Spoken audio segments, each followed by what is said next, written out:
everyone, it's Holly and I am back with another video, and this one is a little different for me. I feel like I'm not going to talk about like a specific book or anything, but I want to talk about the library.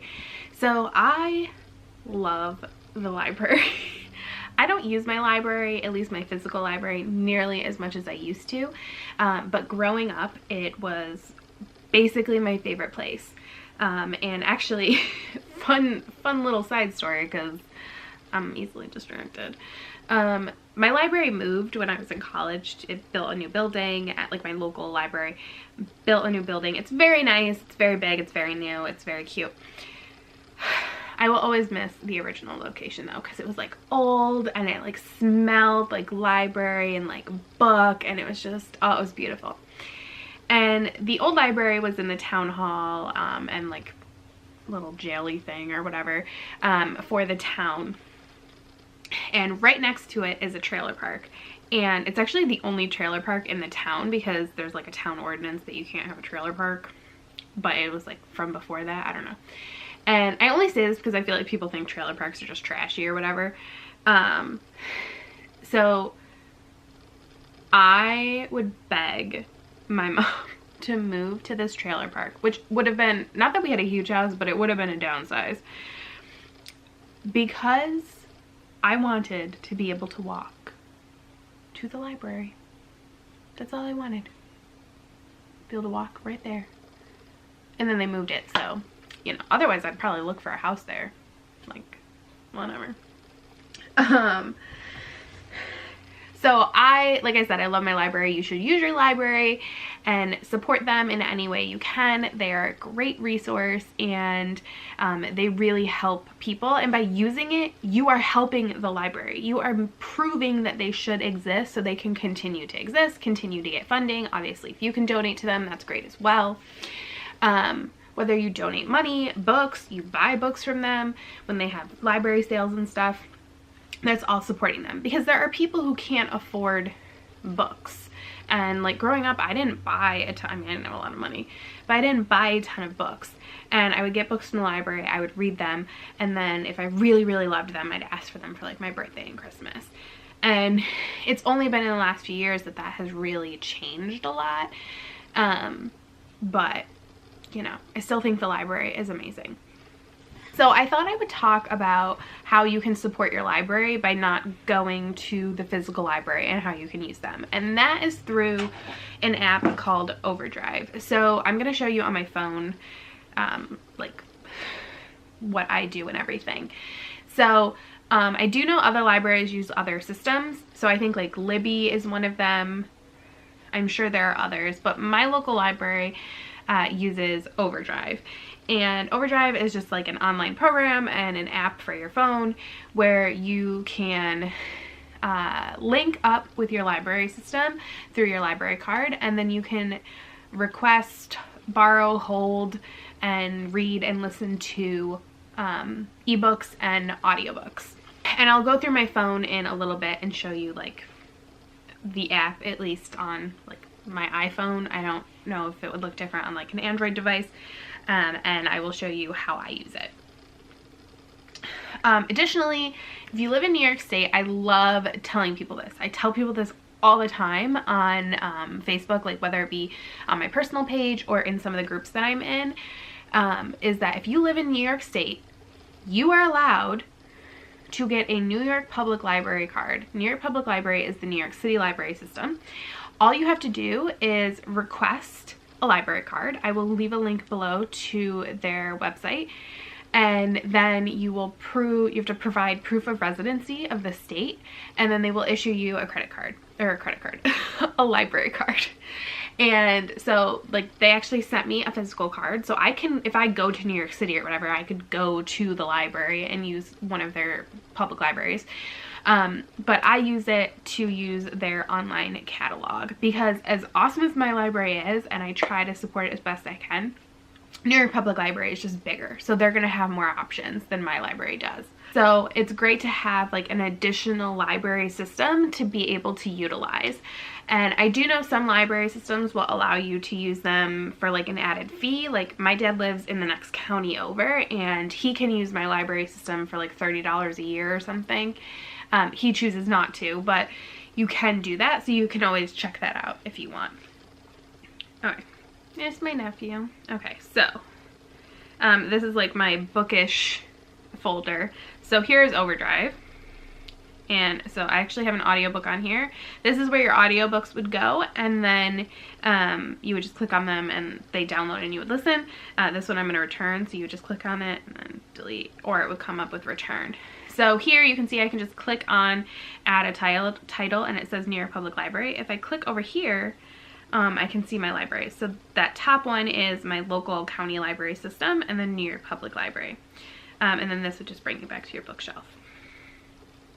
So I can just click on here and it'll punch me out to the New York Public Library page. Now you do have to log in to the library system, which I'm like kept in or whatever. So it's gonna show you like recommended books and stuff. Oh yeah, here's Libby. So you can search if you want, like you can just, I don't know, let me think of, okay, so my Cassie Clare books are right there, right? So Cassandra Clare. Search, and there you go. And so you can see there's ebooks and everything, audiobooks, and then you can sort them if you want. I mean, it's just like a normal system, or you can filter. So like one of the things I like to filter by is available now. So you can see stuff that you don't have to request a hold on. And then if something, like let me think, I don't think they have any, let me see.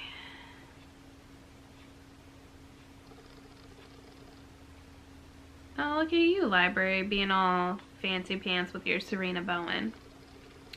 If they don't have a book option, yeah, okay, so here, it says don't find what you're looking for, and it says not owned, so then you can just tap on it and recommend it, and then they will consider purchasing it. And I actually have had my library purchase books before, after I recommended them. So I'm trying to, I don't want to like just borrow a book to borrow a book, but you would just click borrow, it'll pop up and you click borrow, whatever. Once you borrow it, it'll be like kind of over here. You click these like 3 little books, and then you can see your loans, your holds, your wish list, all that stuff. So like holds through here, I think I don't know how many you can have. So I think you can have 15. So like right now I've requested The Hating Game, and I requested that on January 31st, and I am number 95, 36 people. And like if I click on this, it'll give you a little bit more information. So, or there's 36 copies. So there's 5 people waiting per copy. And it is, the max time is that you can have a book is 3 weeks for an ebook and 2 weeks for an audiobook. And like I have my system set up to automatically check out a held book, and then I just get an email when it comes available. So once I've borrowed a book, or once it's like held and become available, I just click loans and it's there. So if it's a audiobook, you'll just click, it'll be like download or whatever, and you click it. And if it's a ebook, you can download it as well. So most of the time I found you can read them with your Kindle. So like I've actually already downloaded these. I'm not 100% sure what's going to happen. But so like always never yours. So read now with Kindle. And it's going to punch me out to Amazon. And because I've already claimed this, I can't show you, but it'll be like send to Kindle, and you'll pick like if you have multiple Kindle devices or whatever, and then you can also just click read now and it'll take me to my Kindle, or I can return the book early, which I do like to do a lot of times, especially if it's like a really popular book. I'll try to return it early. So, but I'm like, okay, no, I've already read it. or I've already downloaded it or whatever. Sometimes you will have a book that you cannot read. It's not like Kindle compatible for whatever reason, and it'll say like download EPUB. And then when you do that, you'll download it and it'll show up on this screen here where your audiobooks would show up. And you would just click it and then you have to read it in the app. Which is not my favorite because I don't like reading on my phone. You can download Overdrive for like your Kindle, so I guess I could read it that way on my Kindle. But you know, that would require a lot of thought that I haven't had until right now. But yeah, I don't like reading on my phone. It's just too small for me. But so that's the basics of the app, and like I said, then it just goes to your Kindle. So like on my phone with the Kindle app, like there's Always Never Yours, so it's right there. Download it and then I can open it and read it. And then when the book expires or you return it, unless you go into your Kindle on Amazon and clean up your devices, which I really need to do again, you will get this. A little personal letter that says that your Kindle book loan has ended. So you know why it is gone. That is briefly how you use Overdrive. I don't know how helpful it was. If you want more information, you want me to do like a more detailed thing, I just didn't want to check anything out because different publishers have different rules for how libraries use ebooks, in that some of them limit how many times they can be taken out before the library has to like buy another copy. And so if I'm not gonna read it, I don't want to borrow it and then like screw over the library or whatever. So you know, but if you do want like a more detailed instructional video or whatever, I can do that, and I'll just record it when I'm going the next time I like get a book or request a book or whatever.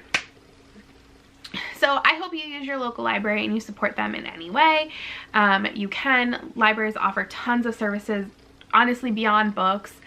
They also usually have DVDs, they have computers, they have printing services. They also often offer classes of some kind.